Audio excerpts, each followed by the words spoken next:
I'm in the booth today with Superintendent Regan and Director Santos. Welcome back. We've done this, I think, once before already. And I know that you had many presentations that you did for the community to attend. Some were during the day, some were in the evening. And then it was followed by a tour, which I found absolutely intriguing because the science labs look just like they did in the late 60s. But were they very well attended? We've had varying attendance levels depending on the time and the convenience for folks. Mm-hmm. Our evening was the most well attended. And we just appreciate all that came out to hear more and to learn more and ask their questions. Yeah. The tour, I'm glad you found that intriguing because it is really interesting. Seeing is believing. Mm-hmm. So getting around to understand what it is that we're facing is great help to us. Yeah, I know. I think there were like 30 people. I counted them when I was there, and I was very pleased that it was so well attended. And I am looking at this lovely, colorful pamphlet that has information about the bond and the levy. What you have in your hands is actually our Kaleidoscope magazine that comes out on a quarterly basis from our school district, and it celebrates all things that are happening in the classrooms, after-school clubs, athletics, the ideas that teachers have for our students.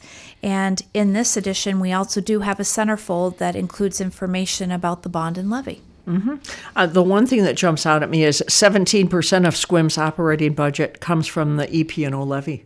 Yes, we have a significant budgetary amount that we do need to support through the levy, and the levy allows us the flexibility to fund the aspects of our educational programming that the state does not either fully fund or fund at all. Athletics, for instance, zero funding from the state. And then the bond, it talks about the bond and how that is some of the things that are going to be proposed for that bond.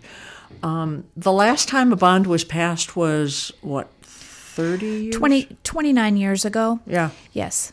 I knew that it had been a while.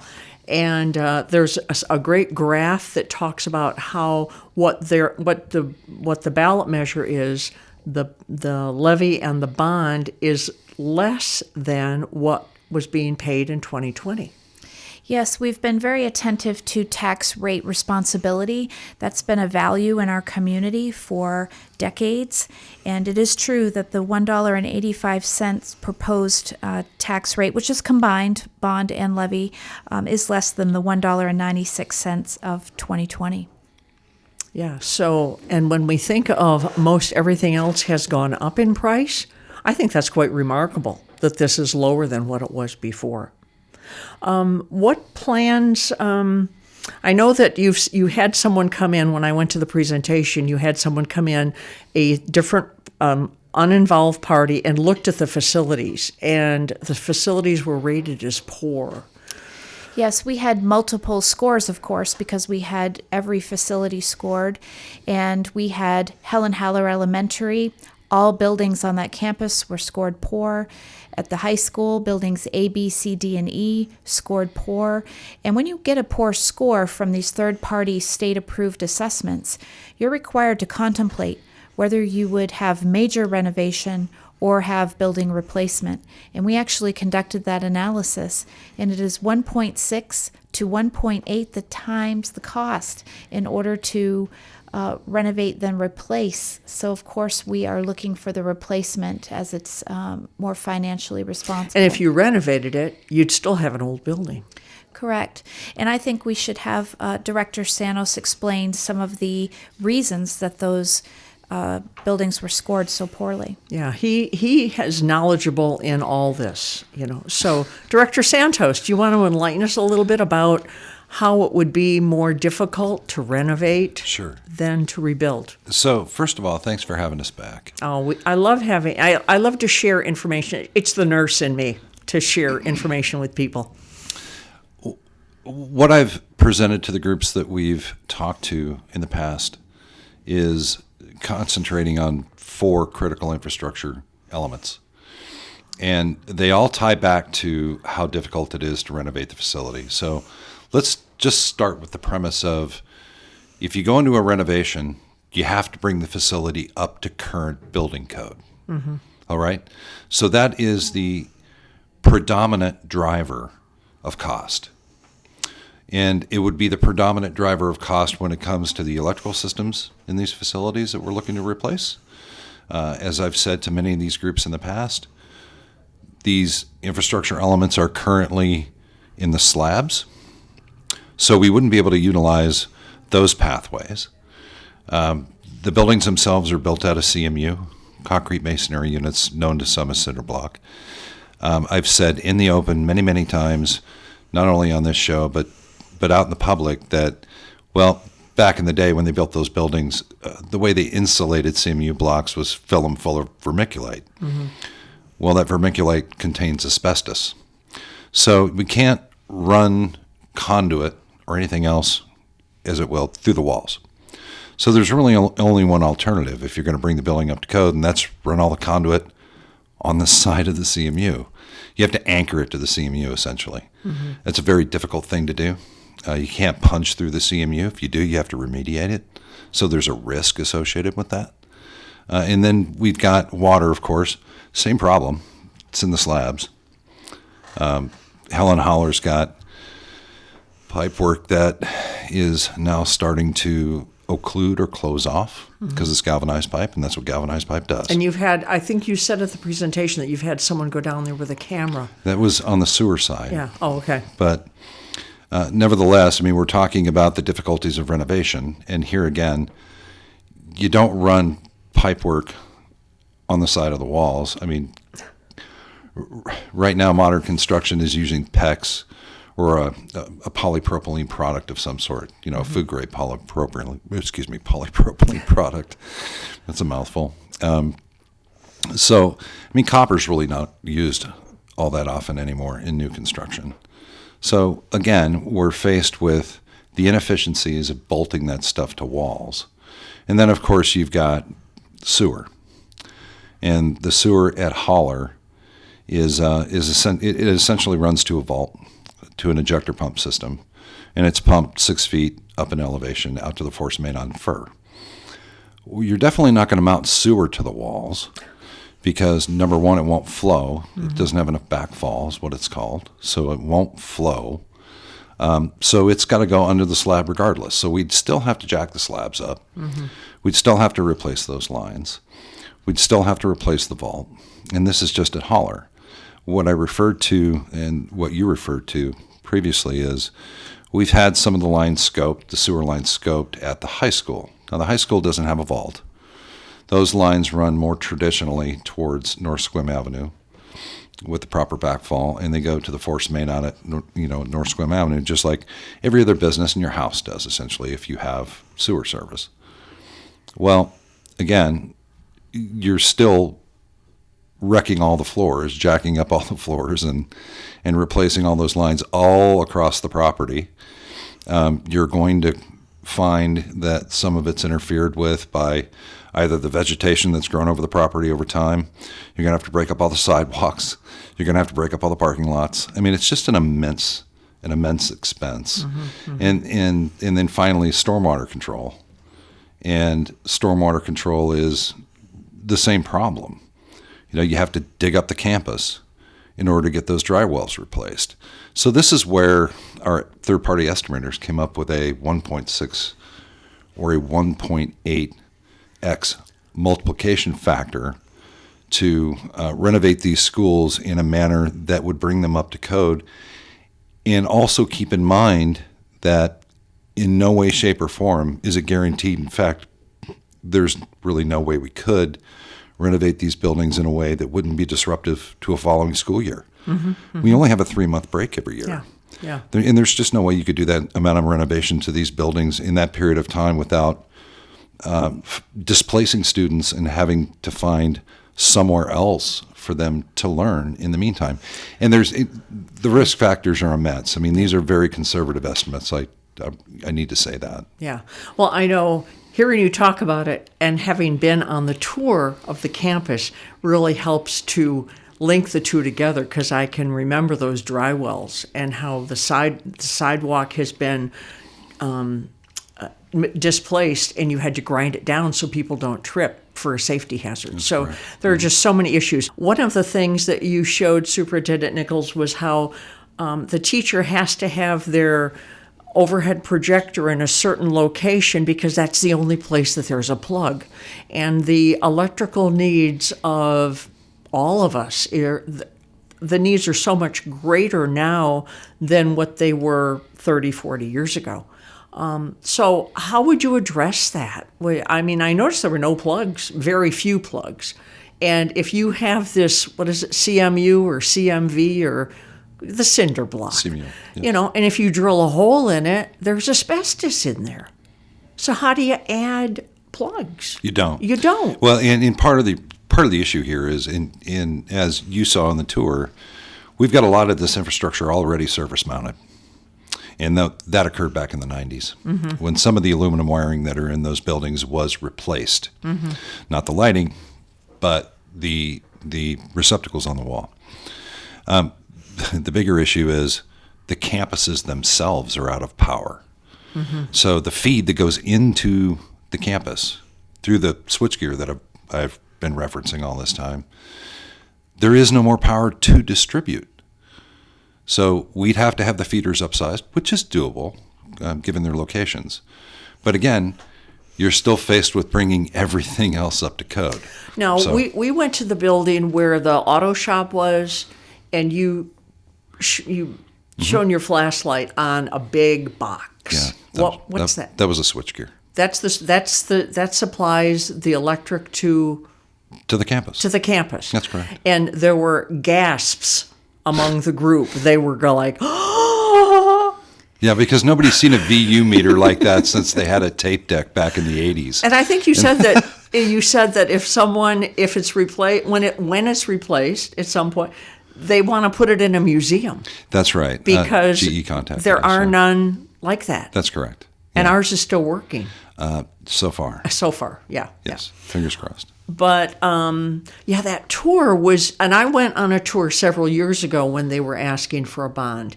And I was shocked then, and I was even more shocked now. I think one thing I'd share is that we have got educators out there in all of these buildings who are really doing an amazing job to limp along with what they have and make it work. You saw how the classrooms do have to be configured in particular ways. We also have curriculum requirements and curricular opportunities that we have to really think about. Can we offer them? Because we've got to be able to have the infrastructure to support it. So we have, of course, new computers that can do amazing things in sciences. It's actually incredible. And we, of course, are bringing those in. We have CDL simulators to really be training students. It's going to be a matter of time before we are really tasked with how do we continue to integrate these modernized equipment pieces and also curricular directions because we don't have the infrastructure. So, of course, I just want to say a shout out to all the educators out there who are making do with what they have. Yeah, they are doing an amazing job. Our two sons graduated from Sequim High. And so I don't spend as much time on the campus as I used to, but I found that tour very, very intriguing. And if anyone wasn't able to attend one of those, can they go to the school website, or is it on Facebook?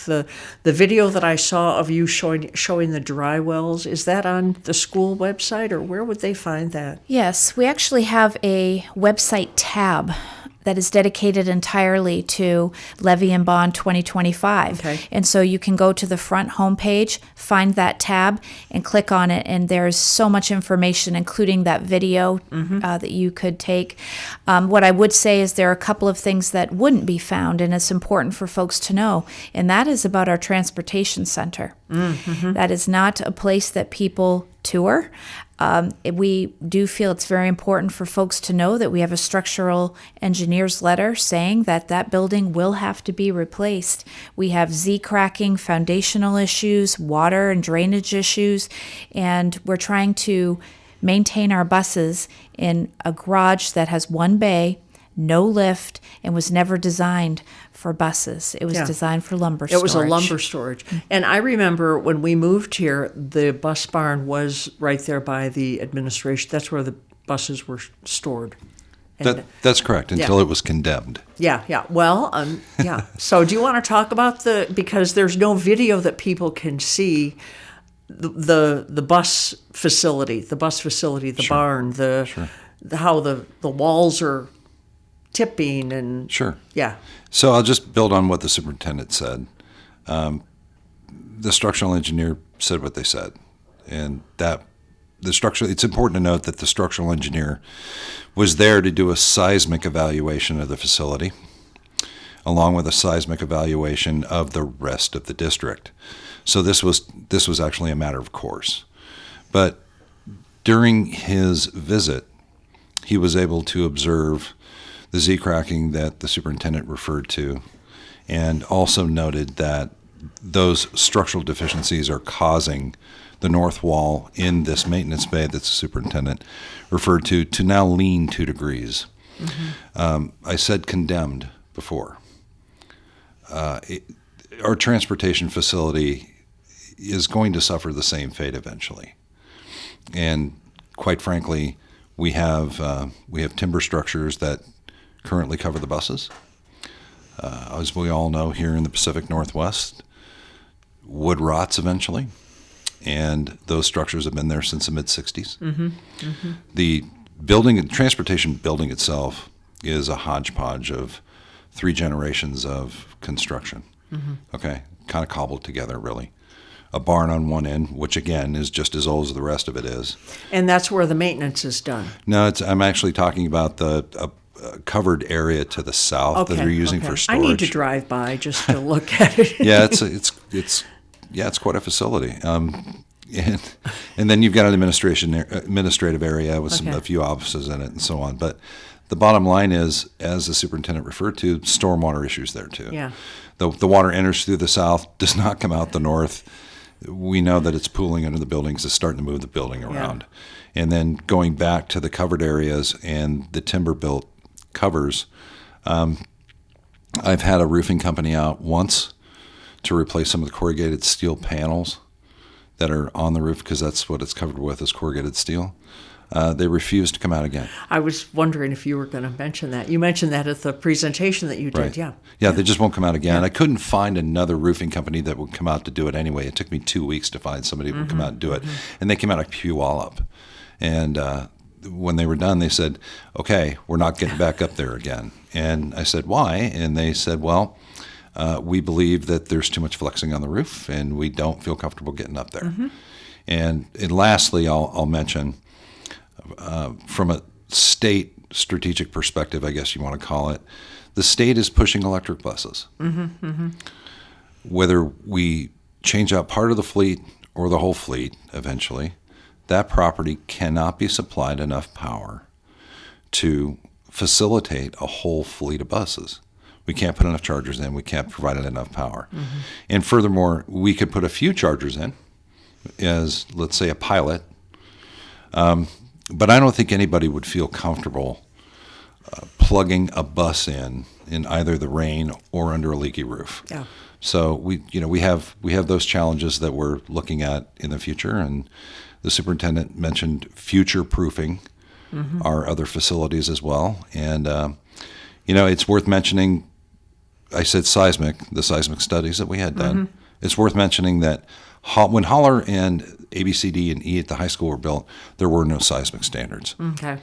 So they would have to be brought up to those structural seismic standards as well. Engineering was not considered in the 1.6 to 1.8x. Okay. Wow. Wasn't enough time for the structural engineer to go through all the calculations and then turn it over to the estimators and get us a cost. Okay. So that again is another risk to us if we were, I'd say forced into trying to renovate these facilities. Yeah. Now we've talked about Holler, we've talked about the high school, we've talked about the transportation center. One of the other things that is discussed is the athletic facilities. You want to give us some information about that, Superintendent Nichols? Sure. So our athletic facility is on the high school campus, and we were approached in the summertime by Olympic regional officials for soccer, and they shared with us that they were concerned about coming to have soccer officials facilitate games. And we had them come up and look over the field with us because they were concerned about safety. Of course, we still had the soccer season and we were able to band-aid some things. But I just need folks to know out there that the athletic facilities are from, of course, the 80s and Earlier. We do have a track that we recently resurfaced. We did not redo the track. The underpinnings of that track are original. We have issues with the curvature of the track. We can only hold a local meet. We cannot have any level of district or championship meets.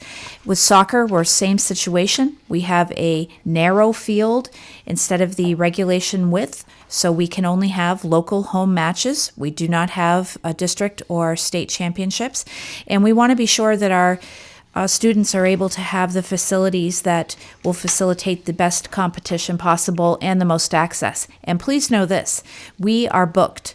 Our athletic facilities, whether it be our field, use of our gyms, we are booked out weeks and weeks in advance, months often, for the community use. So we know that these facilities are well supported and utilized by many, many groups. Well, I know earlier I mentioned the Building Expo is going to be held at the middle school Yes. on the 14, That's correct. 15, 16, I guess it is. I couldn't remember the number. But yeah. Yes. And, just speaking about athletics, of course, the bond is contemplating the athletic facilities. We need ADA improvements for our fan area, the seating area, and we want to be sure that we're paying attention to all of those needs. But I also want to talk about the Levy. The Levy supports the athletics in order to have the support for coaching, transportation, making sure we have field maintenance on all of these facilities. And I have some exciting news about athletics. Our bowling team was just named the all-state champion for their GPA.